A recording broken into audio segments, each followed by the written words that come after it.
Buenas tardes. Vamos a comenzar el acto con la mesa incompleta porque está Ángeles Varela en un atasco y tardará y no queremos hacer esperar. Ya está, ya ha llegado, ya me dicen. Pues nada, pues entonces, ideal.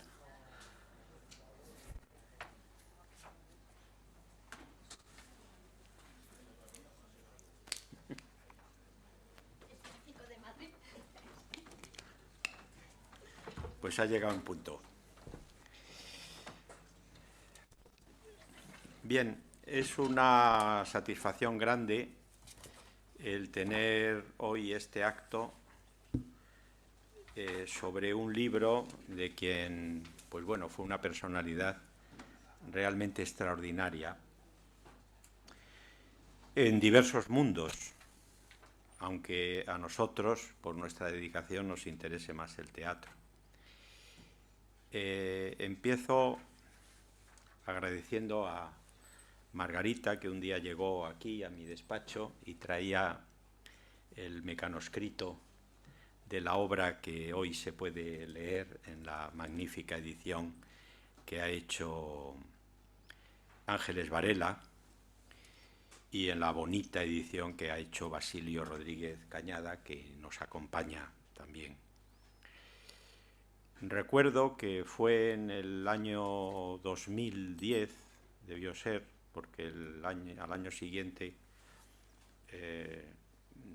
inauguramos la exposición de La Barraca, Teatro y Universidad, ayer y hoy de una utopía en San Lorenzo del Escorial, donde tuvimos también un curso de verano. Allí tuve el privilegio de conocer a sus hermanas y también a su madre, María de los Ángeles Zuloaga. Coincide aquí con el nombre de nuestra editora. Y desde entonces pues he tenido una relación pues muy cordial, ¿no?, con Margarita, y a la que le he pedido muchos favores. Muchos favores. Entre otros, que nos dejara utilizar uno de los cuadros de su padre, que es muy emotivo, recordando a La Barraca, como logotipo del aula de teatro La Barraca de nuestra Facultad de Filosofía y Letras, que tan vinculada estuvo nuestra facultad al proyecto de La Barraca, ¿no? Allí se debió realmente presentar a principios del año 1933, pero el Paraninfo estaba sin acabar y no se pudo hacer allí la representación de ese Paraninfo, que luego pues ha servido para tantas y tantas obras que allí se han estrenado. Siempre recuerdo, está aquí también nuestra coordinadora de eventos, Masa Kamet, que hizo la tesis doctoral conmigo, donde demuestra que allí se estrenó en España nada menos que Esperando a Godot, de Samuel Beckett, ¿no? Al poco de estrenarse en Francia, ¿no? Pero bueno, el caso es que Federico no pudo inaugurar su proyecto allí, se tuvieron que ir al Teatro María Guerrero, que no era mal sitio, ¿verdad?, para hacer la presentación. Y bueno, pues realmente nuestra facultad está muy, muy vinculada a todo este proyecto. Quiero destacar que el proyecto también está dentro de uno de estos proyectos I+D que tuvimos estos años de atrás sobre el teatro español universitario, el famoso TEU, que es una aventura fascinante. En cierta manera, pues fue una hijuela importante de La Barraca, en otro régimen político muy distinto, con otras condiciones, pero el teatro, ya sabemos todos, que crea aún en una sociedad rígidamente señalada, ¿verdad?, por la falta de ella, como era el franquismo. Sin embargo, creó un espacio de libertad, y ya desde los primeros momentos, desde la más oscura posguerra. Me pareció que era Ángeles Varela, que, miembro de ese proyecto, una de las personas idóneas para realizar el estudio de esta obra, La aventura de Job. Y quiero felicitarla porque ha hecho un trabajo realmente estupendo. Tan completo, tan completo. Nos llega a decir por qué, por ejemplo, tu padre, Margarita, don Luis, cómo enamoró a tu madre, ¿no? Con unos versos de García Lorca. Pero claro, diciéndoselo, ¿no? Recuerdo que hay una anécdota que contaba a don Damaso Alonso, que había un sargento de regulares en Melilla, esto debió ser, pues no sé, por los años 30, que se llamaba como él, Damaso Alonso. Y cuando él publicó los poemillas y poemas puros de la ciudad, pues creo que ligaba, entre comillas, con el libro, que por supuesto él no había escrito para nada, ¿no? Y don Damaso de esto se enteró y dice, bueno, pues si le ha servido a usted para eso, pues ya ha servido bastante. Un libro de poemas que normalmente es inútil, ¿no? O no tiene mayor utilidad. En fin, y una de las cosas que queda claras del libro es que la barraca, todos tenemos un acontecimiento decisivo en nuestra vida, pero fue el acontecimiento decisivo en la vida de Luis Sáenz de la Calzada, ¿no? Y esto es algo que Ángeles Varela subraya una y otra vez. Y además no es solo una cuestión o una circunstancia de don Luis, yo creo que de todos los miembros de la barraca, que por cierto establecieron entre sí una hermandad que fue más allá de ideologías, fue más allá también de separaciones, etcétera, ¿no? Uno ahora ve que podía haber conocido a Luis Sáenz de la Calzada y que, bueno, por circunstancias, pues no lo conoció porque por esa época él muere en el 94, ¿verdad? Y siempre me trae el recuerdo de mis años de facultad, en que un día, en clase de literatura contemporánea, nuestra profesora Maya Esmerdú Altolaguirre, sobrina del poeta e impresor, solía llevarnos a gente, a escritores y demás, a clase, ¿no? Era de agradecer. Rosa Chacel, por ejemplo, la conocimos allí, y otros. Y un día nos llevó a una señora simpaticísima, ¿no? Apenas conocíamos La aventura de la barraca entonces, ¿no? Que era Carmen García Lasgoiti, ¿no? Que era la sonrisa de la barraca. Era una señora encantada de haberse conocido, porque siempre está sonriendo en todas. No hay foto en la que no esté sonriendo.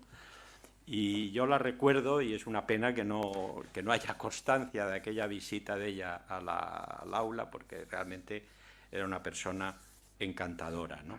Es el único miembro de la barraca que yo conocí. También conocí a Modesto Higueras, aunque no lo traté, pero como Modesto hizo mucho teatro de cámara y ensayo en el Ateneo de Madrid, y yo era ateneísta ya, tan joven, pues tuve la oportunidad de ver algunos de esos espectáculos, ¿no? Justamente el próximo año tenemos otra exposición sobre Modesto Higueras, de la barraca al Teu, en la Casa Museo Cervantes de Alcalá. Y allí, pues claro, aparece otra vez el nombre de Luis Sáenz de la Calzada, aquí también en el libro, porque se les ve juntos en el elenco de los autos sacramentales, ¿verdad? Bueno, ha sido verdaderamente un placer, ¿no? La lectura de este ensayo de Ángeles, donde aparece muy claro, ¿verdad?, pues todo lo que es la aventura, ¿no?, de este hombre, actor, médico, ensayista, poeta, dramaturgo, una figura de un humanista completo, ¿no? Tengo aquí, creo, la caracterización que de él hace Antonio Gamoneda, que me parece muy acertada, en el prólogo a un poemario de don Luis, que se publica ya también póstumo, ¿no? Sí. En el 96. En el 96. Sí. Pequeñas cosas para el agua, ¿no? Publicada por las editorial leonesa Eolas. Y creo que Gamoneda da con la clave, ¿no? Porque lo conoció bien a tu padre también, sí, lo trató allí en León.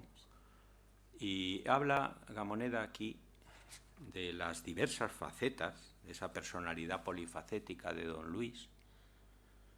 Y dice, era, para decirlo en una sola palabra, un humanista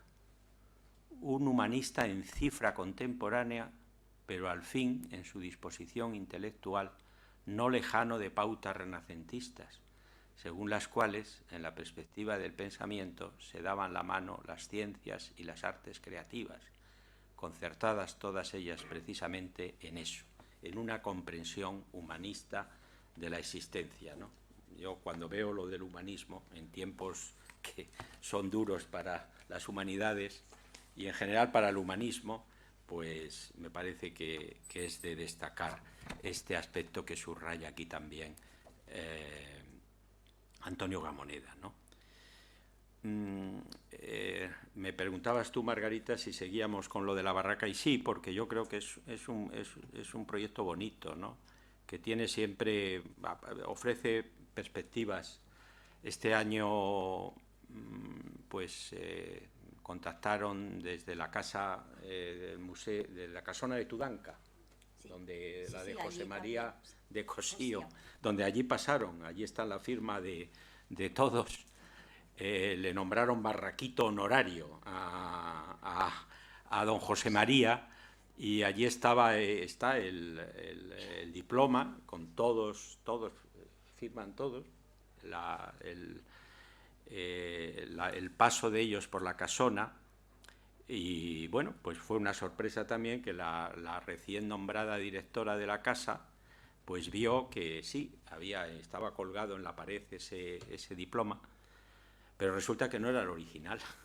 No era el original. El original no lo exponía. Tú fíjate, estando en la casa, que tiene medidas de seguridad, y mirando, pues eso, revolviendo por armarios y tal, pues se encuentra con el original, el auténtico. Claro, que es el que ahora está expuesto, y el que expusimos el otro era una copia, estaba bien, pero todo el mundo se creía que era el verdadero. Aparecieron banderines de la barraca que yo no conocía, unos banderines, que eso también, en fin, que por eso digo que haces una cosa y siempre aparecen algunos detalles nuevos, ¿no? En esa exposición la acabábamos con un audiovisual muy modesto, muy rudimentario, porque no tenían dinero para más, pero el final del audiovisual era la suerte que corrieron los barracos. Y entonces yo establecí 3 grupos. Uno, los que murieron en la guerra. Otro, los que se marcharon al exilio, y otros los que permanecieron. Entre los muertos, pues naturalmente el director del grupo, Federico García Lorca. También el secretario del grupo, ¿no? Al que le llamaban la triple R, Rafael Rodríguez Rapún. Aparecía también el gran pintor Alfonso Ponce de León y Eduardo Ródenas. Estos 2 eran falangistas, asesinados pues al poco de estallar el golpe del 18 de julio, ¿no? Bueno, después venían los exiliados, Eduardo Ugarte, Arturo Sáenz de la Calzada, el hermano de tu padre, Álvaro Custodio, que recaló en México, Julia Rodríguez Mata,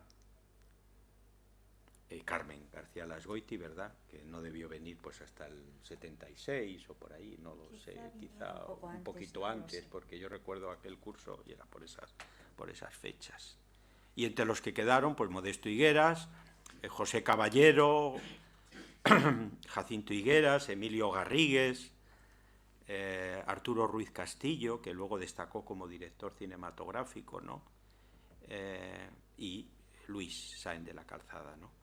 Pero estaba hecho de tal manera que algunos, porque claro, todo esto de la memoria histórica, pues ya sabéis que, en fin, que a veces se manipula de una manera con la que yo no estoy de acuerdo, ¿no? Porque me parece que no se debe manipular la memoria desde puntos de vista sectarios, ¿no? Y entonces se veía como en la barraca no se le pedía el carnet ideológico ni político a nadie, de modo que, claro, también lo que hace aquí Ángeles es eso, un verdadero ejercicio de memoria, ¿verdad?, para ver bueno, que la guerra fue algo terrible, pero que al final el teatro sobrevivió. Modesto Higuera se tuvo que apuntar a la Falange, pero cuando se marchó como director del Teatro Nacional de Santo Domingo, ¿sabes cuál fue la primera obra que representó con los dominicanos? Porque estuvo poco tiempo, luego ya vino, fue nombrado director del Teatro Español. Pues La Zapatera Prodigiosa, de Federico García Lorca, ¿no? Entonces, claro, una obra que no había, probablemente la hubiera querido representar. Hizo todo el repertorio que había hecho Federico con La Barraca. Lo mismo, el auto sacramental de la vida sueño, los entremeses de Cervantes, el burlador de Sevilla de Tirso de Molina, el caballero de Olmedo, todo, aparte de otras cosas, ¿no? Y también, la verdad es que hizo algo que no había hecho Lorca, y yo creo que fue importante, que es repertorio contemporáneo, autores vivos, ¿no? Que esto siempre, claro, estaban muy bien los clásicos, pero luego el TEU se destacó porque enseguida, pues representaron a Tennessee Williams, a Thornton Wilder, a Camus, a Beckett, como os digo, ¿no? Etcétera, ¿no? Entonces, claro, esto también le dio una proyección que ya no quedaba solo en el mundo de los clásicos. Yo les invito a leer la aventura de Job,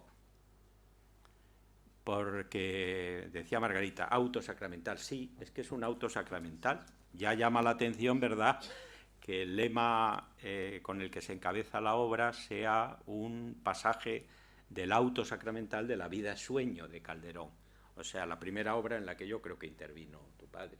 No sé si intervino los entremeses, pero la obra mayor fue el auto sacramental, no La vida sueño, lo que entendemos como comedia o tragedia, como debiera llamársela más, ¿no?, sino el auto sacramental que escribió ya Calderón cuando ya era sacerdote, ¿no? Pero que es una belleza, normalmente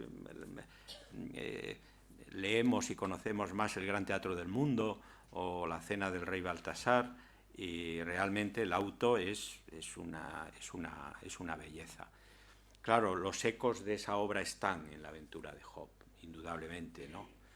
Personajes, el príncipe de las tinieblas, la sombra, que por cierto representaba Federico García Lorca, que creo que era muy mal actor y solamente hizo ese papel. Era muy mal actor, o sea que él escogía los actores, pero él era muy mal actor. Representaba, al parecer, de una manera un poquito engolada, o sea que no daba mucho ejemplo, ¿no?, para los actores. Y como aparecía con aquellos tules, aquellas gasas que se le ve en el único vídeo que hay, ¿verdad?, pues no sé quién fue del miembro, dice, mira, Federico, pareces una viuda tibetana. He recordado, al leer la aventura de Job, un ensayo maravilloso de María Zambrano sobre Job. Está incluido en su libro El hombre y lo divino.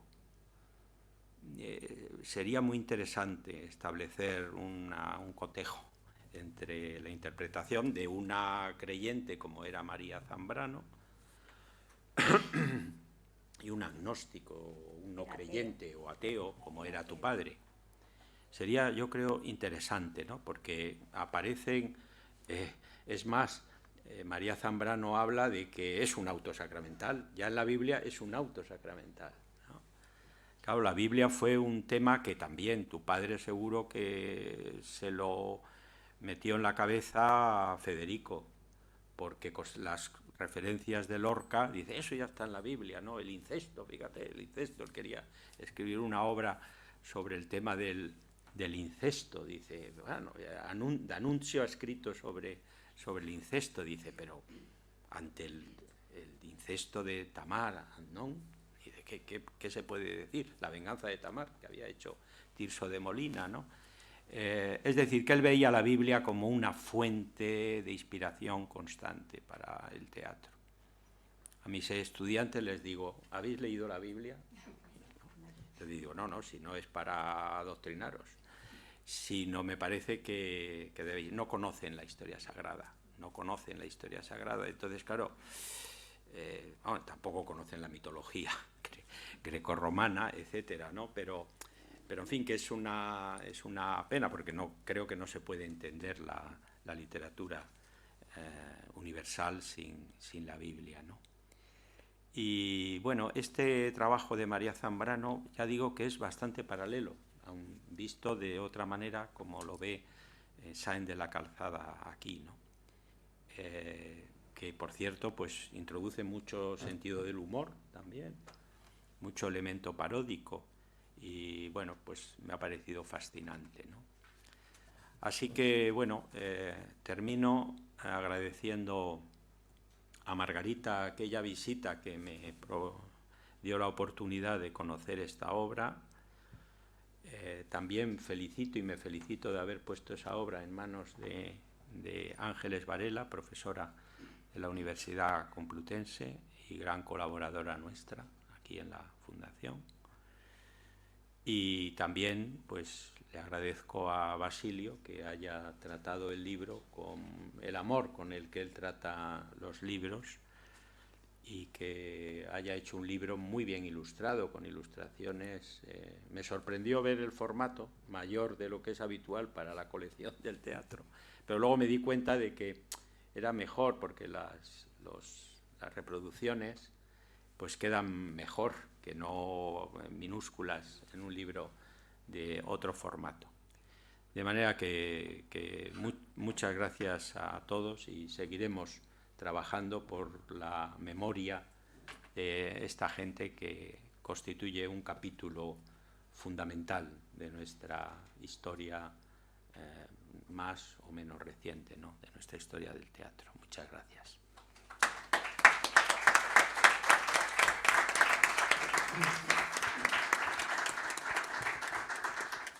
Y ahora pues Basilio tiene la palabra. Muchas gracias, señoras y señores, queridos amigos, muy buenas tardes. Sí, efectivamente, nosotros somos los editores, esos intermediarios entre los autores y los lectores, y de alguna forma, cuando aparecen paralelepípedos tan bellos, está mal que lo diga yo, pero como ya lo han dicho otras personas, pues lo suscribo, paralelepípedos tan bellos como este, impresos, encuadernados a disposición de los lectores, nuestro trabajo ha finalizado. ¿Por qué estamos aquí? Pues fundamentalmente para cumplir con el capítulo obligado de los agradecimientos. En primer lugar, a esta institución que nos acoge, la Fundación Universitaria Española. Lo decíamos ayer en la presentación de un libro que no era de teatro, precisamente, en un libro de poesía, que es una institución que desde hace más de una década nos ha acogido siempre para presentar obras especiales. De alguna forma, aquí hemos simbolizado la puesta en marcha de diferentes colecciones, la recuperación de clásicos, o, por qué no, también hemos hecho que se estrenasen autores absolutamente inéditos que publicaban sus primeras obras y que luego se han convertido muchos de ellos en ejes esenciales de nuestro trabajo editorial. Represento al grupo editorial Sial Pigmalión, que acaba de cumplir su primer cuarto de siglo. El grupo editorial Sial Pigmalión, que ha publicado unas 2.000 obras aproximadamente, que tiene una nómina de autores que supera los 2.600, en el año 2010 consideramos oportuno que también abriésemos la colección de teatros Candilejas. En los primeros años, lo cierto es que, aunque buscábamos desde el principio publicar una serie de obras especiales y recuperar a una serie de autores referenciales, no publicamos demasiadas obras, pero en una segunda fase, una segunda etapa, con un comité científico muy prestigioso del que forma parte el doctor Javier Huerta Calvo, que también preside otro amigo de la editorial, el doctor Francisco Gutiérrez Carbajo, y con un prestigioso elenco de pues especialistas de diversos países e instituciones universitarias, nos planteamos ya sí que hacer una tarea sistemática de recuperación y de publicación de autores, repito, y de obras singulares. Y este volumen que hoy presentamos es el número 29. Por tanto, en relativamente poco tiempo, yo creo que hemos construido una colección en la que van a encontrar obras que posiblemente no aparezcan en otros catálogos o en otras colecciones de teatro, porque buscamos la calidad, buscamos esas obras especiales y, sobre todo, efectivamente las cuidamos, cada una de ellas. No hay un formato estándar. Este formato, querido Javier, es el mismo del de Luces de Bohemia, porque entendíamos que efectivamente también los materiales gráficos eran importantes, y para no constreñirlos, para no reproducirlos en tamaño pequeño, consideramos oportuno que se reprodujesen en color y en un formato en el que se pudiesen disfrutar. Lo cierto es que las pinturas de Luis Sáez de la Calzada son muy simbólicas, y yo creo que tienen mucha relación con su obra literaria. Queda patente de manifiesto en el estudio introductorio de la profesora María Ángeles Varela, que nos ha permitido descubrir al personaje, pero también y especialmente a la persona. Y yo creo que eso es importante, ya que están aquí hoy dos de sus hijas, doña Margarita y doña Marta. Yo espero que la familia haya quedado contenta, satisfecha, y además, lo digo públicamente, espero y deseo que no sea el último trabajo que recuperamos de su padre, porque efectivamente veo que han hecho una labor importante de recuperación de su legado literario, en buena medida inédito hasta su muerte, y que ahora empiezan a aparecer. Yo estoy convencido que podemos trabajar en el futuro. Ya intentaré convencer al profesor Huerta Cabro, a la profesora Varela Orea, para que sigamos por ahí buscando obras que puedan ser recuperadas, que puedan ser publicadas o recuperadas, ¿no? Desde luego, cuando viajamos este verano a León, cuando hablamos de él, algunos amigos, autores, personas significativas en la sociedad leonesa nos decían: fue un hombre que era tan prudente que prácticamente mucha gente no se enteró, ni que era uno de los componentes de la barraca, ni que escribía. Bueno, algunos más allegados, más cercanos, podían saberlo o intuirlo, pero lo cierto es que cuando tomó la decisión de ese exilio o retiro interior, queda muy bien explicado, por cierto, en el estudio introductorio, pues no dejó de escribir, pero sí dejó de manifestarse públicamente como autor, como creador. Fue una opción para dedicarse a su otra profesión como estomatólogo y de alguna forma pues dejar la creación, la escritura, quizá para la intimidad o las personas más cercanas, o incluso para la familia, ¿no? Este es un libro en el que efectivamente vemos el trabajo de la profesora María Ángeles Varela, y también el cariño, porque se nota que efectivamente hay una empatía con el personaje, que queda de manifiesto, además del rigor de dicho estudio. Y bueno, pues en el proceso de edición, además de la profesora Varela, ha trabajado también una de nuestras editoras con mucho ahínco, con mucha ilusión. La quiero citar aquí, no ha podido acompañarnos porque se encuentra actualmente de baja médica, pero sí que quiero mencionar a Verónica Vilaverde, porque hemos estado con la aventura de Joza Cuesta, con el rastreo, la búsqueda de iconografía, de imágenes, hasta prácticamente que cuando entró en máquinas, y desgraciadamente cuando entró en máquinas encontramos una de las fotografías que habríamos querido incorporar, esta que aparece ahora mismo, y que si hay una segunda edición, por supuesto, vamos a incorporar, pero ya estaba el libro cerrado, ya era imposible parar la impresión y no se pudo incluir esta fotografía.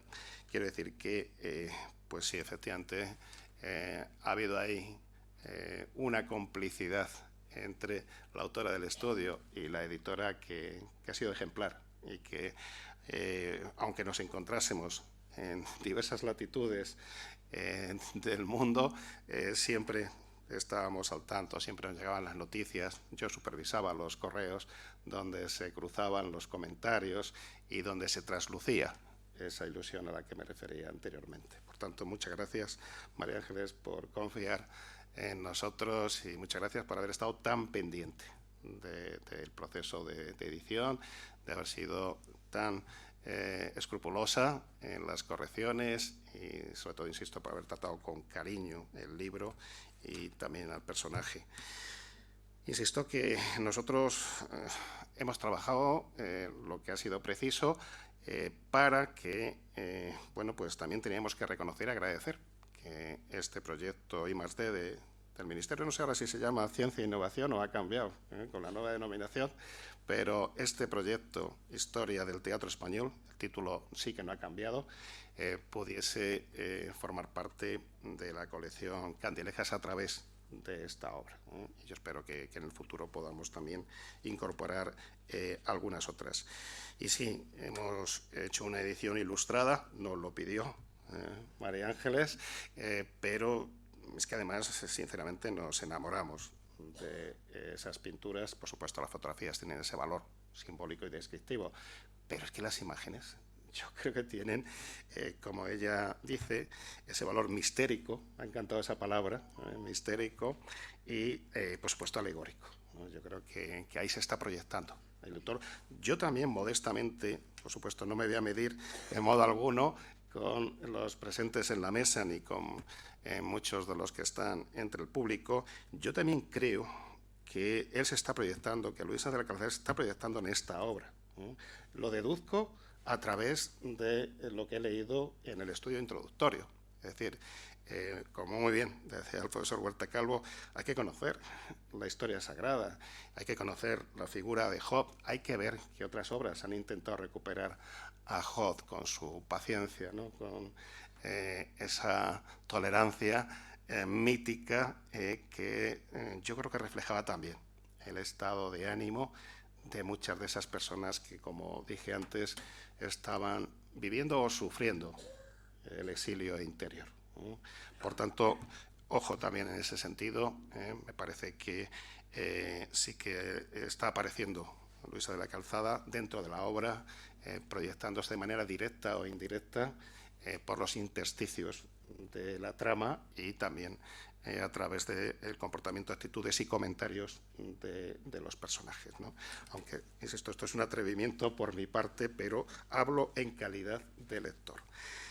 Y me parece que lo fundamental que tenía que decir es esto, simplemente que tengan constancia, tanto la autora de estudio introductorio, el director del proyecto de investigación, como la propia familia, de que estamos defendiendo este libro ya en foros internacionales.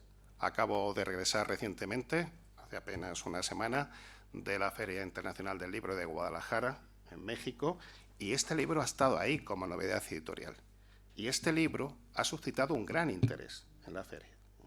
Por tanto, yo creo que eso es importante. Además, dentro de nuestros acuerdos con instituciones internacionales de diversos países de coediciones, a mí me gustaría proponer también la edición de este libro en América, porque creo que tendría sentido y para muchas personas pues sería una información importante de lo que era la barraca, de lo que ocurrió con los barracos, como se ha dicho aquí, y sobre todo porque creo que este hombre que optó por la sencillez y el anonimato, una vez que ya pues se ha respetado su decisión, ¿no?, de apartarse de los cenáculos y del mundanal ruido, ahora sí que hay que reivindicarlo como autor y en ese sentido creo que podría estar muy bien el que pudiese conocer su obra allá en América, donde el exilio español tiene y sigue teniendo tanta importancia. Por tanto, vamos a luchar también por eso. Al igual que en la próxima Feria del Libro de Madrid, esperamos tributarle un merecido reconocimiento, y antes estaremos de nuevo en América, en la Feria del Libro de Bogotá, y luego iremos también a la de Frankfurt. Por tanto, vamos a pasear esta aventura de Hod por buena parte del mundo y sobre todo por el mundo editorial, por las ferias internacionales. Ese es nuestro compromiso. Y sinceramente yo espero que podamos encontrar en el futuro nuevos proyectos que nos permitan seguir descubriendo la personalidad, el legado de Luis Sáenz de la Calzada, y desde luego pues nuestras colecciones de poesía y de narrativa están absolutamente abiertas a las diversas propuestas que se puedan presentar. Por tanto, mi gratitud a todos ellos y mi gratitud a todos ustedes que, como suelo decir habitualmente, representan ese colectivo imprescindible. Podrá haber autores, podrá haber especialistas y estudiosos, podrá haber editores, pero si no hay lectores, el trabajo de todos nosotros carecería de sentido. Y el ver una sala como esta, con un auditorio tan selecto, con tantas personas que están celebrando la aparición de una obra, repito, singular, pues es motivo de satisfacción, de alegría y de orgullo. Y es algo que nos motiva a seguir desarrollando nuestro trabajo con ilusión. Muchas gracias.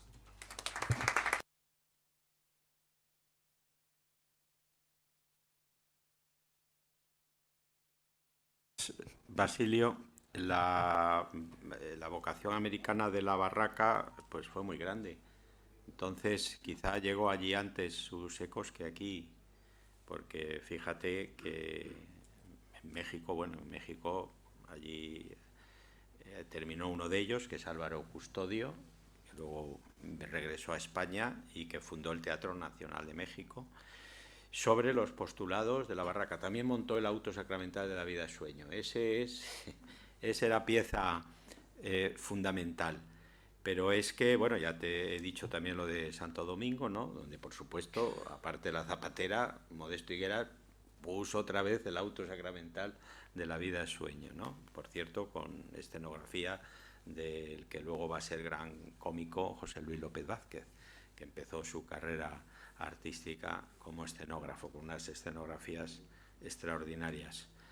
Pero es que te vas a Guanajuato, y el Festival Cervantino de Guanajuato, que tú has estado, pues Enrique Ruelas lo hace también con la memoria de la barraca, que es la cosa que más me ha impresionado a mí de todo lo que he visto en teatro a lo largo de mi vida, ¿no? Y ya, para acabar, Puerto Rico, pues claro, en Puerto Rico el teatro rodante es que tiene hasta el mismo logotipo, ¿no? El mismo diseño. El teatro rodante de Puerto Rico, porque claro, allí llegaron Pedro Salinas, que no olvidemos que Pedro Salinas es no fue Lorca el que fundó la barraca, no, fue Pedro Salinas el que animó a los estudiantes a crear el grupo. Seguramente en esa conferencia estaría tu padre, seguro, estoy seguro que estaba Arturo, estaban todos los que recogieron el guante que les lanzó diciembre de 1930 Pedro Salinas en una conferencia que dio a los estudiantes de Filosofía y Letras y de Arquitectura y de otras facultades, ¿no? Y claro, allí el teatro rodante hasta hoy sigue funcionando, ¿no? Murió hace un año el último gran director que tuvo, Dean Zayas, ¿no? Pero bueno, con esto quiero decir que está muy bien que hagas esa labor proselitista por América, ¿no? Muy bien, pues ahora pasamos a la autora propiamente, ¿no? del libro en cuanto a su edición y el trabajo que ha llevado a cabo, ¿no?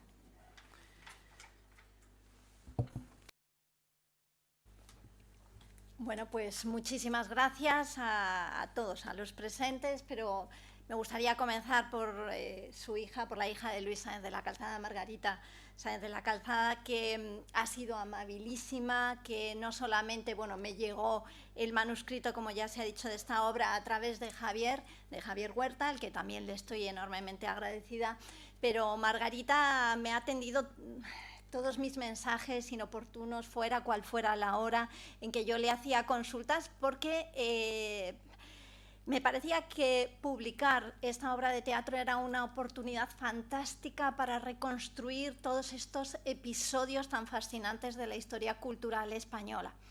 Y me surgían enormes dudas en muchísimos momentos porque no había bibliografía o porque no había documentación.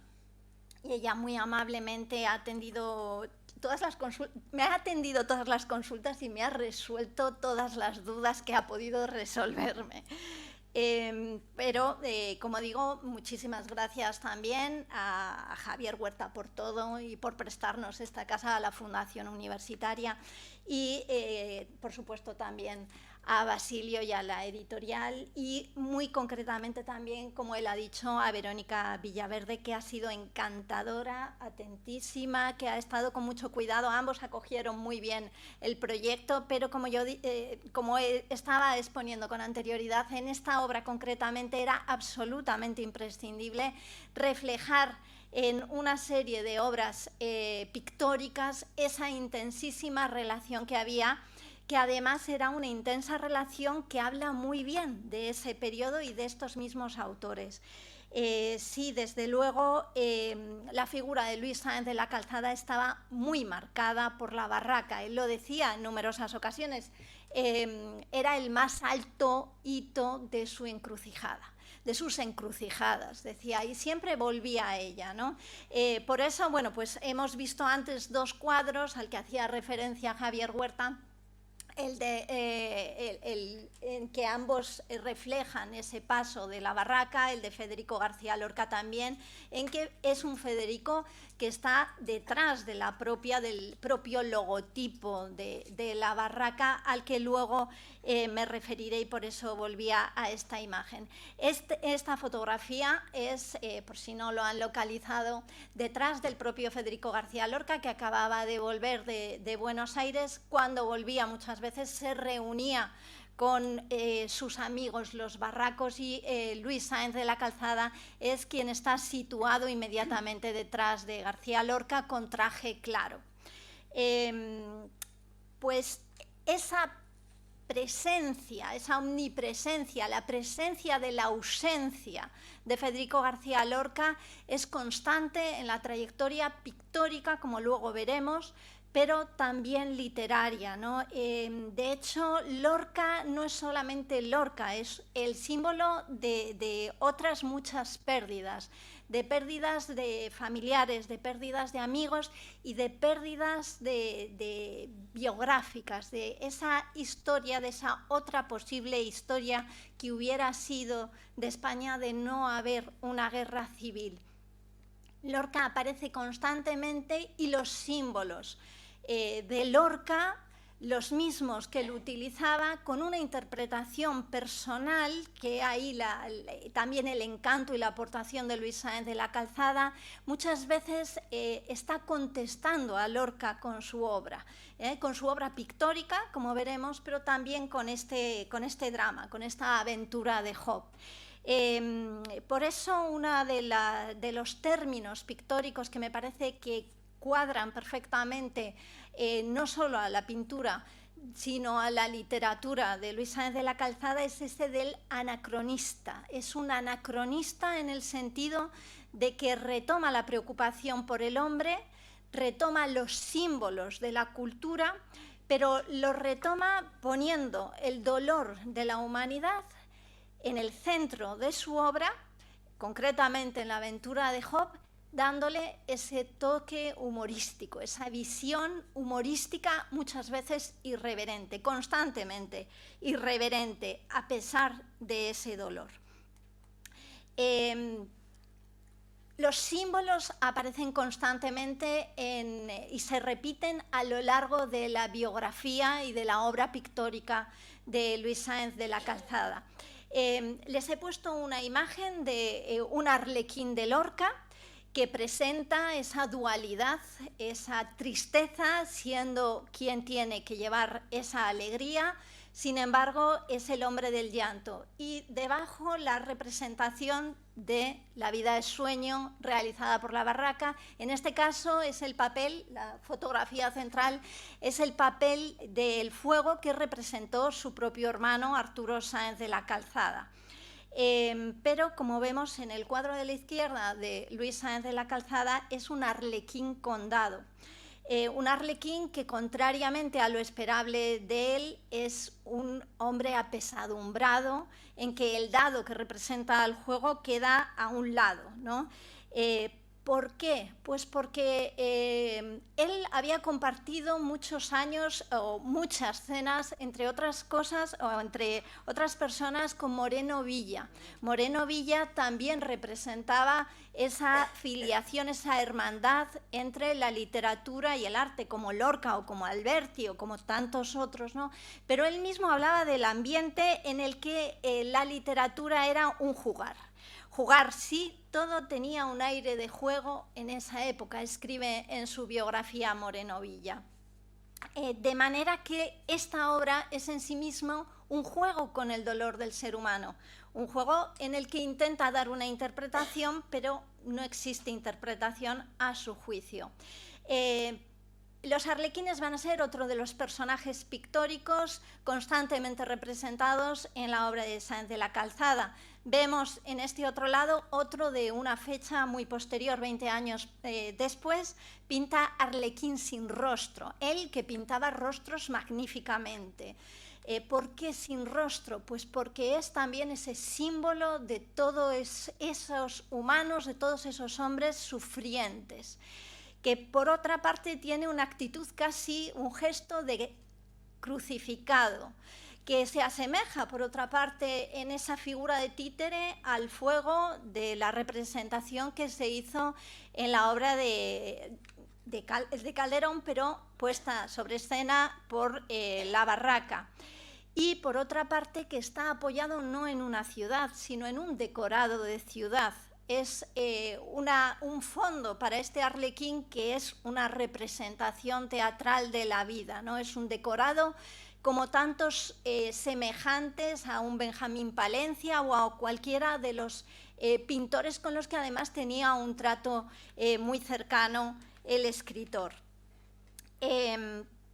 Uno de los momentos más interesantes para mí, y creo que para la historia de la literatura y del teatro español, es qué pasó con el teatro durante la guerra. Luis Sáenz de la Calzada, cuando estalló la guerra, había vuelto a su casa, estaba con su familia en León.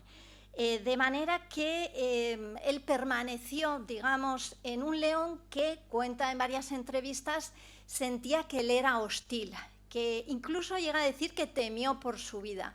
Y es entonces cuando Luis Escobar lo llama para unirse, y por eso llegará a decir en varias ocasiones que Luis Escobar le había salvado la vida, ¿no? Yo creo que Luis Escobar es una figura absolutamente indispensable a la que todavía hay que trabajar mucho y hay que darle el homenaje que realmente merece. A su alrededor se fueron reuniendo gentes, como antes veíamos, como decía el profesor Javier Huerta, en La Barraca no se les pedía carné, pues tampoco en la agrupación teatral que fue formando Luis Escobar durante la Guerra Civil. A su alrededor estaba un José Caballero o estaba un Luis Sáenz de la Calzada.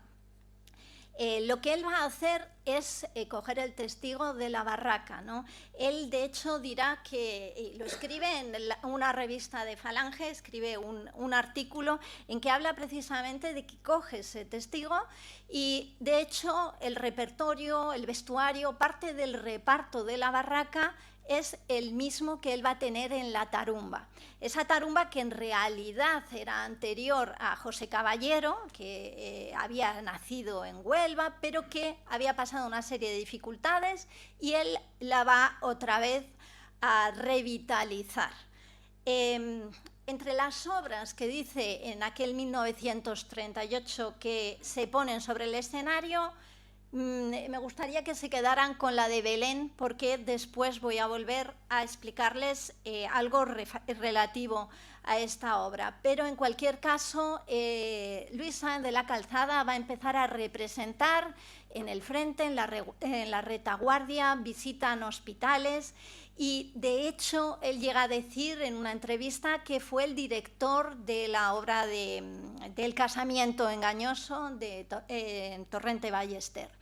La prensa habla de las actuaciones de este teatro, de la Tarumba, del teatro que progresivamente se identifica como teatro de la Falange. El cartel, que también amablemente me facilitó la imagen Margarita Sáenz de la Calzada, es un cartel de la Tarumba que le hizo llegar Escasi, el ilustrador, y que está dedicado deseándole a Luis Sáenz de la Calzada que pronto se una a esa iniciativa. Decía antes que esta obra, que Belén, va a marcar mucho la trayectoria de Luis Sáenz de la Calzada. Es una obra que después, cuando Luis Escobar se instala en el María Guerrero, que había permanecido cerrado durante la Guerra Civil y se vuelve a abrir después, y va a ser ya teatro donde representa el Teatro Nacional, pues esta obra estaba escrita por un jesuita conocido del debate, Genaro Javier Vallejos, y era una obra muy navideña. Son 6 cuadros en los que se representa pues, escenas de Navidad. Comienza con la Anunciación, el nacimiento, etcétera, etcétera, y por eso fue representada hasta en 30 ocasiones entre diciembre de 1940 y enero de 1941. Ya había sido representada antes con la Tarumba, y en los archivos del Centro de Documentación Teatral aparece como el primer personaje, el primer actor, Luis Sáenz de la Calzada, quien por tanto fue el arcángel Gabriel, como vemos en la fotografía del centro. Es una obra que presenta ese mismo anacronismo. De hecho, este jesuita lo que quiso es establecer, y digo, fue estrenada durante la Guerra Civil, establecer un paralelismo entre la Guerra Civil y la necesidad de la llegada de Jesús al mundo, y el Evangelio como respuesta al dolor de la Guerra Civil. Al comienzo de la obra suenan ametralladoras, cañonazos y una voz, como la voz que aparece en el drama de Luis Sáenz de la Calzada, se pregunta hasta cuándo podrá soportar el mundo este dolor, ¿no? Y la respuesta que le da este jesuita es que ese dolor y por tanto la contienda, la guerra civil, se han producido por la ausencia del Evangelio. A continuación se produce esa anunciación en que aparece encarnando al ángel Luis Sáenz de la Calzada y se habla del nacimiento del niño Jesús. Curiosamente, en este drama, en la aventura de Job, comienza con cenizas en el aire, chispas ígneas, náuseas, vómitos, estamos en el infierno. Y Lucifer habla del nacimiento en Hus de Job, de un niño que es Job. Es el reverso de este otro auto, la obra. Es la respuesta que le da desde el ateísmo a un jesuita en una obra que ha representado durante la Guerra Civil y la inmediata posguerra, encarnando él al ángel que le debió de marcar tanto que, como vemos en estas imágenes, esa es la fotografía de la representación, y este no sé si es el último de los cuadros de Luis Sáenz de la Calzada, pero debió de ser de los últimos, porque es del año 1994, pocos meses después muere Sáenz de la Calzada. Si se pueden fijar, creo que es evidente la semejanza con el propio Sáenz de la Calzada representando el papel del ángel. Les leo cómo comienza las primeras palabras de la aventura de Job. La cita de Calderón de la Barca de La vida es sueño, con la que se abre la obra. Yo, para quien el presente tiempo solamente es fijo, pues si miro hacia el pasado o si hacia el futuro miro, es tiempo presente todo, futuro o pasado siglo. Fíjense en la mirada del ángel, que es un autorretrato a mi juicio. Este ángel así como otros ángeles van a representar una cierta maldad, en este caso es un ángel con esa mirada perdida en el tiempo pasado, presente, futuro, en la nada, en definitiva, que es también la mirada que vemos en cuadros tan magníficos como este, ¿no? En donde se ve, en este autorretrato, se ve al propio Sáenz de la Calzada fragmentado en el centro, esas manos que representan ese trabajo, y en una especie de Verónica medio rostro y otro medio flotando en esa agua oscura, que es el poemario, el segundo poemario, Pequeñas cosas para el agua oscura, y con esa misma mirada perdida en esa nada, ¿no? Como digo, son constantes estos símbolos y estas interpretaciones de la existencia, del dolor y del tiempo en Sáenz de la Calzada, tanto en la obra literaria como en la pictórica. Otro de los aspectos en los que no me puedo detener, pero que creo que también va a suscitar mucho interés y que de hecho ya hay algún trabajo sobre ello, es que Luis Sáenz de la Calzada trató mucho a Josefina de la Torre. No puedo precisar cuándo la conoció, pero sabemos que Josefina de la Torre había ido a cantar a la residencia de estudiantes en la misma época en que Sáenz de la Calzada estaba allí hospedado. Por otra parte, pertenecía a ese mundo cultural anterior a la guerra. El caso es que Josefina de la Torre, durante la Guerra Civil va a fundar La Novela Ideal, junto con su hermano Claudio de la Torre. Precisamente en ese María Guerrero, en ese Teatro Nacional, coinciden en el reparto Luis Sáenz de la Calzada y Josefina de la Torre en varias ocasiones. Estas son fotografías de Las ranas, de José de la Cueva, una de las obras en las que coincidieron ambos. Josefina de la Torre abajo está cantando en algún momento de la representación y arriba está Sáenz de la Calzada. En esa colección ya se estrena como escritor, ya publica por primera vez, que ha sido un hallazgo que ha obedecido al hecho de que en el archivo de Sáenz de la Calzada se conservan varias novelas policíacas inéditas con el seudónimo de Luis Marco. Y en esta colección había dos novelas desconocidas hasta el momento por la familia de Luis Marco, que son El pájaro y el reloj y La carta cifrada, que son muy entretenidas por otra parte, y también autobiográficas. Pues hay también, ahora mismo también hay mucho interés en torno a Josefina de la Torre y por el género policíaco que se está revalidando, porque además es un género propio, es una novela policíaca de enigma muy interesante. Bueno, en cualquier caso, por lo que hablábamos antes de los trabajos inéditos, efectivamente la obra de creación literaria, más allá del magnífico y por todos nosotros consultado ensayo en torno a La barraca, la obra de creación de Luis Sáenz de la Calzada, a excepción de estas dos novelas policíacas, permanecía inédita hasta que la familia empezó a publicarla a raíz de su muerte, ¿no? Primero ese poemario al que se ha hecho referencia, Pequeñas cosas para el agua, prologado por Antonio Gamoneda, y Pequeñas cosas para el agua oscura, como antes decía, obsesionado por la muerte y por el agua oscura hacia la que se dirige todo en definitiva, que es esa muerte, recientemente ha aparecido. De todas formas, existen todavía en el archivo otros 5 libros de poesía inéditos.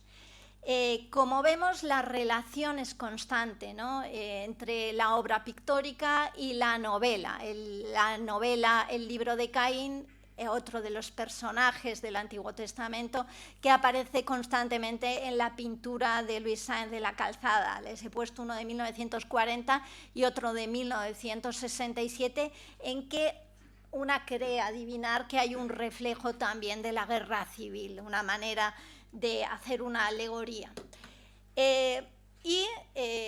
Permanecen todavía en ese archivo entre novelas inéditas Las moscas, El malvado libro de Judas, La impía Jezabel y La construcción de Sodoma, que me ha parecido especialmente interesante porque vuelve a establecer ese diálogo con Federico García Lorca, ¿no? Antes hablábamos de Rodríguez Rapún. Rodríguez Rapún y Luis Sáenz de la Calzada van a ser los testigos de la lectura de una obra hoy perdida, inacabada, de Federico García Lorca, que se llamaba precisamente La destrucción de Sodoma, ¿no? De entre la trilogía que tenía planificada y que describe perfectamente, hace un resumen Luis Sáenz de la Calzada de ese argumento, y es exactamente este cuadro, ¿eh? Lo que él recordaba, el tema del incesto, pero hay un momento en el que pinta a un ángel expulsando a la mujer de Lot, que lleva una espada, que está empujándola mientras ella lleva el pecho descubierto, etcétera, etcétera. Es el mismo cuadro, es la obra de Federico García Lorca. Como digo, es un diálogo permanente, muchas novelas todavía inéditas en su archivo. El símbolo por antonomasia de las pinturas que más frecuentemente vamos a ver es precisamente ese ángel que hemos visto antes como reflejo de sí mismo, pero que en esta obra representa muy bien ese ángel músico al que se le ve absolutamente aburrido, como los aburridos coros angélicos que aburren a ese Dios que aparece en la aventura de Job. El Dios que aparece en la aventura de Job no es el Dios católico, es el Dios de la mitología griega, es Zeus. Es un ser caprichoso, vanidoso, que juega con los seres humanos, que pone a prueba a Job solo por la diversión de que Lucifer le ha presentado el reto, y para salir de ese aburrimiento eterno de tanto oír a los angelitos y a los coros angélicos pasar una y otra vez. El verdadero interés, por lo tanto, de la obra pictórica y de la obra literaria es el sufrimiento del hombre, ¿no? Como vemos en este San Sebastián, es un crucificado, en definitiva, ¿no? Es el epicentro de su preocupación, el sentido del dolor. Y como vemos en este cuadro, queda resumida esa dualidad. En definitiva, ese ángel que juega con malabares, y en este caso es el arlequín el que permanece dormido. En la obra, al final, el sinsentido del dolor aparece constantemente. La obra acaba con el enfrentamiento. No quiero decirles el final de la obra, pero ya se pueden imaginar que es una inversión de un auto sacramental, es todo lo contrario de lo que Genaro Vallejo presentaba en su obra, ¿no? Es una réplica a la visión de García Lorca, ¿no? Aparece este Cristo que titula Cristo en rojo, porque ese rojo es desde luego el foco de luz rojo que debía impregnar el escenario cuando salía el príncipe de las tinieblas en La vida es sueño, y en la obra teatral es el rojo que acompaña al caminante y es el rojo que acompaña a Lucifer en este Cristo que vemos por otra parte desgarrado. Ese otro crucificado representa, de 1979, representa muy bien el espíritu de esta obra, ¿no? Esas manos cornutas, esa semejanza con un murciélago, ese, digamos, especie de fuego infernal que lo rodea y que habla también de esa inversión de lo que es propio de un auto sacramental. En cualquier caso, la obra termina precisamente con ese enfrentamiento de Job contra Dios, que hace a su vez que Jesucristo se enfrente a Dios para invertir, como digo, lo que es habitual en un auto sacramental. ¿Para qué creó Dios al mundo? ¿Cuál es el sentido del sufrimiento? Por eso, obviamente, ha escogido el personaje de Job.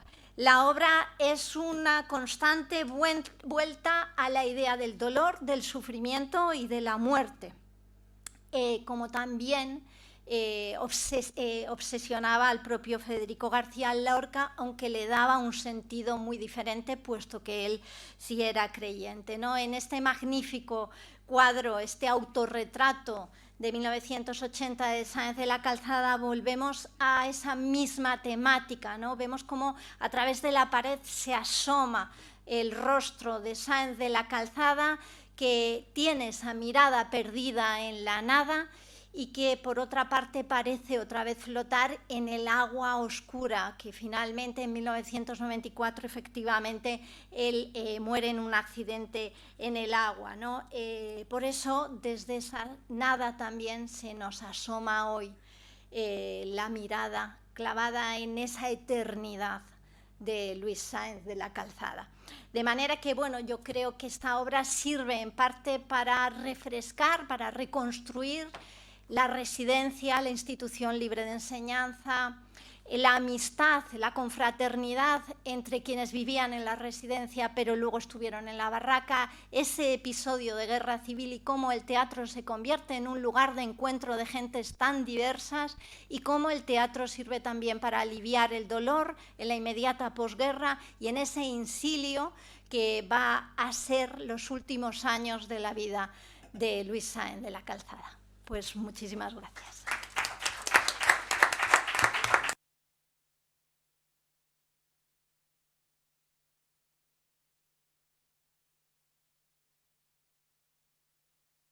Muchas gracias, Ángeles, porque, en fin, has dejado ahí, has abierto una cantidad de temas relacionados con lo que podemos entender como un discípulo de Lorca en el mejor sentido de la palabra, ¿no? Es decir, alguien que de su maestro pues hace fuente de inspiración constante, ¿no? Y no se olvida, claro, de la circunstancia más determinante en su vida, como decíamos antes, ¿no?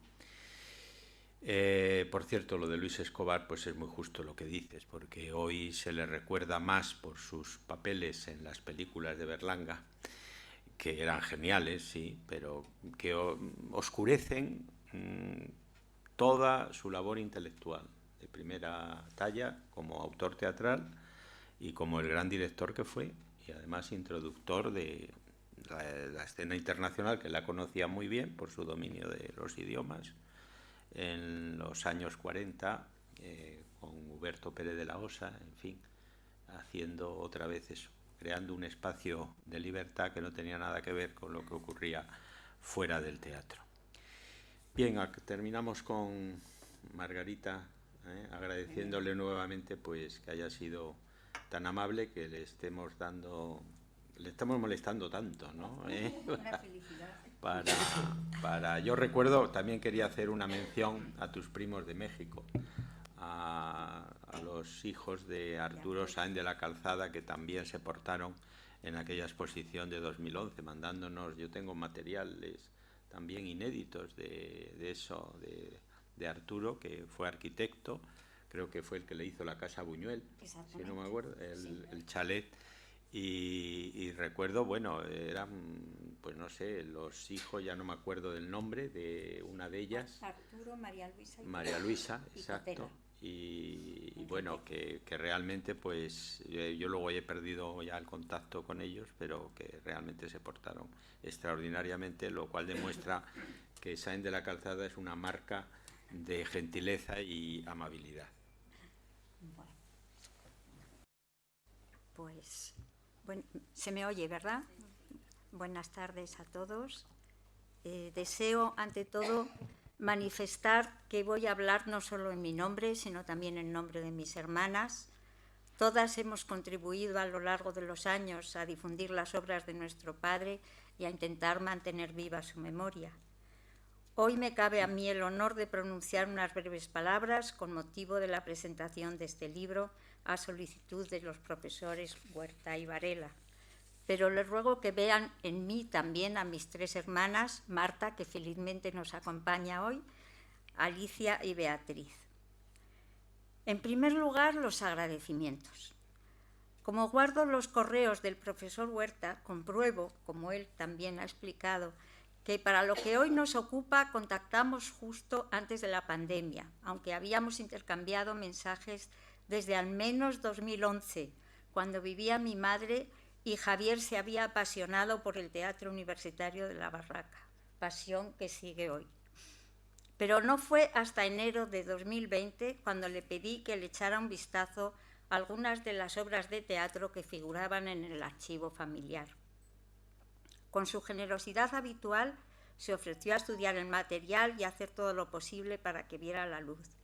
Y no contento con eso, buscó además a la mejor persona posible para que preparara la edición.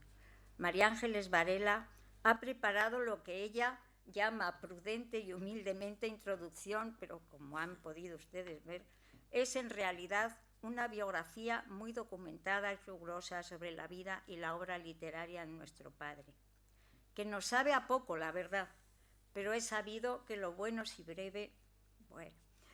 Quiero también demostrar mi gratitud a Basilio Rodríguez por la preciosa edición que ha hecho de esta obra y por los estupendos y excelentes planes de futuro que creo que nos esperan.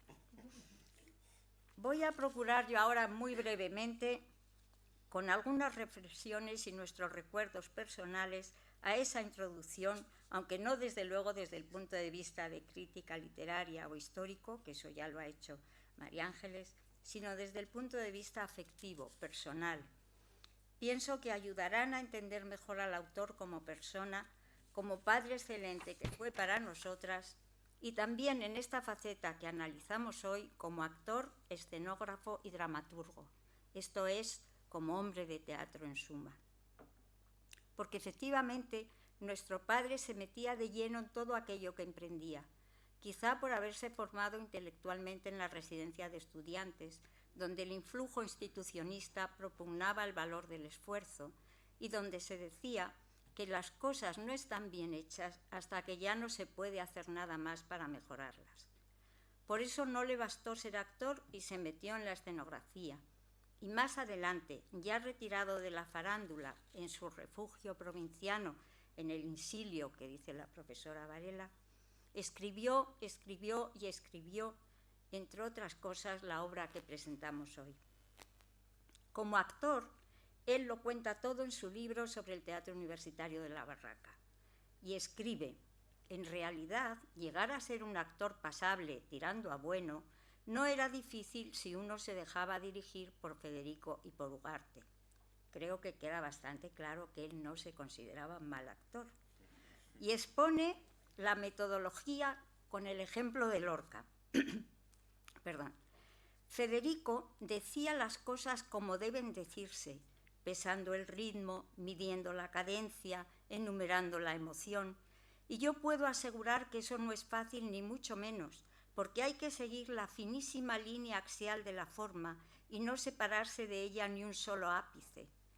Decir las cosas como las cosas son no es nada fácil, porque las cosas tienen un que ser así, donde sobran las alaracas y los engolamientos. Hay, sin embargo, que dotarlas de una tremenda carga emocional. Y así, marcando el ritmo y midiendo la cadencia de los versos, lo recordamos nosotras en la infancia alguna vez, con su bata blanca de médico impecable que estrenaba limpia todos los días, recitando en voz bajita por aquel pasillo largo interminable de nuestra casa, esperando a lo mejor que le hiciera efecto la anestesia al paciente de turno. Y pues que con mayor ruido suenas a un discreto oído, vete, pícaro hablador.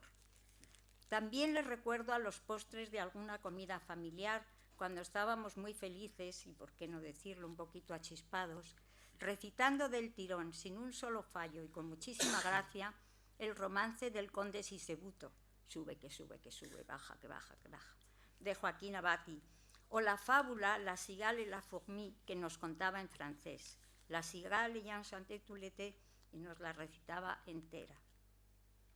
Que no era precisamente mal actor, lo demuestra su trayectoria en el Teatro Nacional, donde le llama Luis Escobar. La profesora Varela ya nos ha expuesto muy pormenorizadamente todas las obras en las que trabajó, adjuntando además alguna fotografía. Perdón. Pero pensamos que a él le tentaba también la aventura de la escenografía en lo que tiene de arte visual y arte plástico, al ser también pintor. Sus amigos José Caballero, Juan Antonio Morales y Vitín Cortezo, compañeros también de estudio pictórico y aventuras expositivas, seguramente le impulsaron a ello. Gracias en este caso a María Martínez Subanova, que nos acompaña hoy, ferviente estudiosa de la barraca y sus actores, hemos leído en el Semanario Gráfico Nacional Sindicalista Fotos, fechado en San Sebastián el 26 de agosto de 1939, un amplio artículo y reportaje fotográfico titulado El Teatro Nacional de la Falange por los Caminos de España. Allí leemos: estas líneas no aspiran a ser un estudio ni una crítica del auto sacramental que Gonzalo Torrente Ballester ha escrito y que Luis Sáenz de la Calzada ha escenificado maravillosamente bien. Todo eso sobre una foto de nuestro padre que lleva el título Luis Calzada, realizador del auto sacramental El casamiento engañoso. Firma el artículo Fer, quizá fuera Manuel Fernández Cuesta el fundador de la revista en cuestión.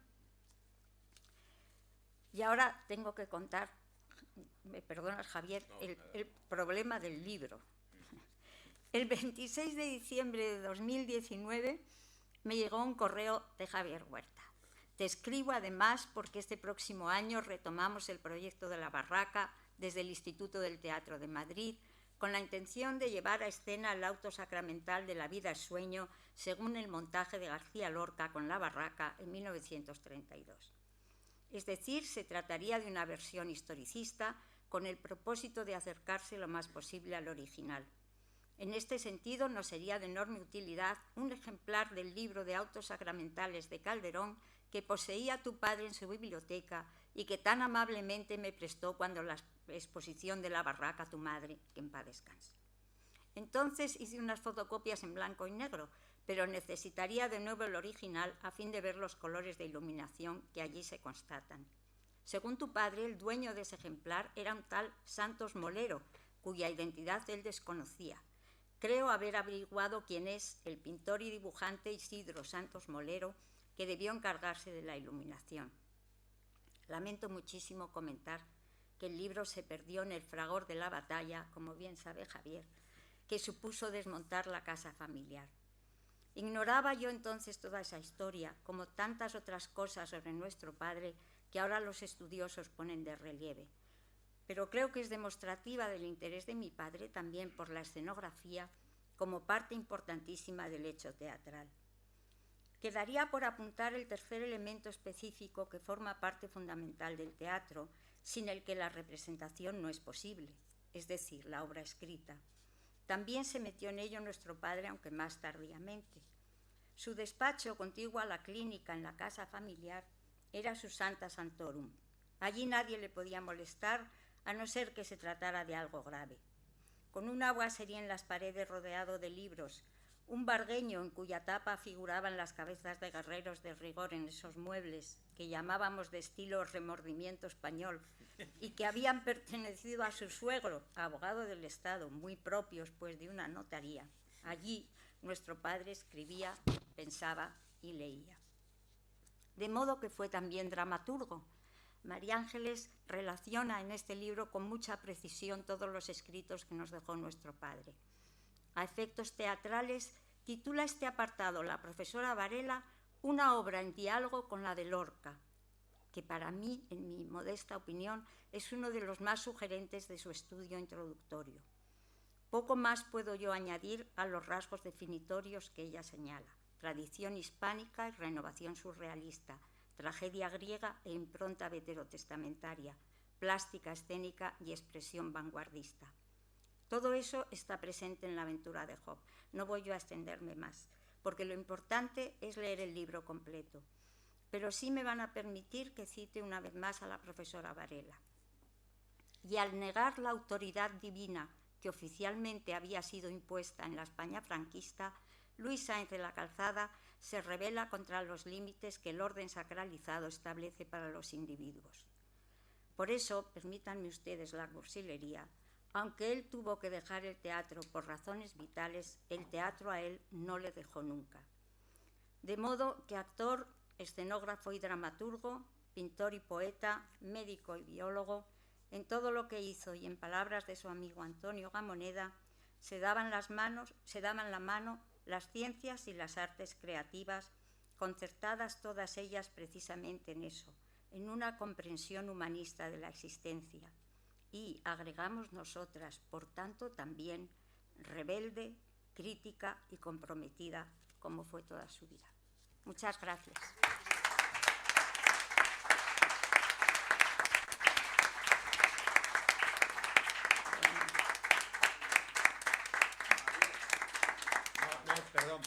Perdón. No porque tenemos ahora, bueno, aparte de los libros, un vino para ustedes y no vamos a dar turno de palabra, lo siento. Ahora tenéis oportunidad de comentar con Margarita, exactamente. No había yo recordado este detalle del libro, que en fin, me ha emocionado también este libro que menciona tu padre en su ensayo sobre la barraca, y que efectivamente yo vi gracias a tu madre, que nos lo prestó, y es la partitura lumínica, cuando hablaba Ángeles del rojo del cual pues recordaba yo, y además estaban con diferentes pinturas sobre el libro, en la edición de Ángel Balbuena Prat, publicada en Ediciones La Lectura, que luego son los clásicos castellanos, ¿no? Entonces, claro, me dijiste, bueno, claro, habíamos, era ya hacía tiempo ya que había fallecido tu madre, ¿no? Y sí, yo recuerdo que entonces, digo, qué pena, ¿no? Me diste hasta las señas del librero y te puedo decir que yo hablé con él, y era un librero, bueno, era de amabilidad nada, era una cosa tremenda, vamos. Era como el Zaratustra que aparece en Luces de Bohemia, era una cosa terrible, y hablé por teléfono y luego llamé a un amigo que digo, pues sí, lo conozco, dice, pero sí, es muy desagradable. Digo, bueno, pues hemos dado buena. Bueno, el caso es que después de las pesquisas me dice, no lo tengo, yo creo que no lo tengo y no sé dónde está. Bueno, pues esa era todo. Y entonces, yo desde entonces les puedo asegurar que miro siempre en Iberlibro. Y debo haber comprado ya 4 ejemplares de los autos sacramentales. Afortunadamente están a precio muy... O sea que la inversión no está siendo grande, pero nada, y se lo digo a ustedes por si encuentran también. Y además será muy fácil, porque está todo coloreado el libro, y yo sigo con la idea de que algún día, cuando reciba de Iberlibro el ejemplar, pues me encuentre con aquel, ¿no? Porque en algún lado tiene que estar. Bueno, ha sido un auténtico gozo tenerles aquí a nuestros invitados. Personalizo todo ello en la figura de Margarita, a la que nunca le agradeceremos bastante pues todos los desvelos, porque realmente la memoria de don Luis sigue presente, como todos los miembros de la barraca, ¿no? Y es así, y la figura de Federico, a través de él, nos es más conocida, por supuesto, ¿no? Si no fuera por el libro de la barraca, el que escribió tu padre, hoy verdaderamente estaríamos muy faltos de información. Sí, están las hemerotecas, pero que dan una información que no es la que da tu padre en ese libro, en el que él se demuestra además como un gran poeta en prosa. Es verdaderamente increíble. Creo, lo digo así sinceramente, que esa prosa suya es mejor que sus versos, que él se manifiesta más como poeta en la prosa que en el verso, ¿no? Hombre, algo tenemos que decir, que ya sabes que los profesores somos muy esto, pero me parece que hay pasajes de la crónica suya sobre la barraca que verdaderamente emocionan, porque están contados por alguien que además debía tener una memoria extraordinaria para recordar todos los detalles. De modo que el libro lo tienen ahí, afuera, porque efectivamente un libro sin lectores pues es un objeto muerto y merece la pena, porque es eso, un auto sacramental sin sacramento, yo diría, ¿no? Como decía Alberti, del hombre deshabitado. Y bueno, y tenemos un vino para terminar y brindar ya por la Navidad que tenemos ahí cerca. Muchas gracias.